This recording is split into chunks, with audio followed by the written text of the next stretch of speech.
Meaning of ingénue. Ingénue. Ingénue. ingénue, Ingénue.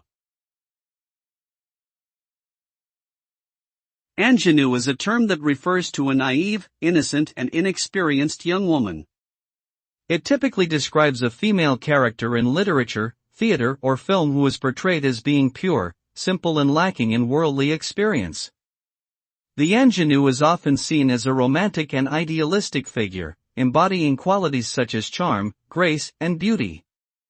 However, the term can also carry connotations of passivity, vulnerability, and naivety. Overall, the ingénue is a complex and multifaceted character type that has been a key feature of cultural representation for centuries, in literature, theater, and film.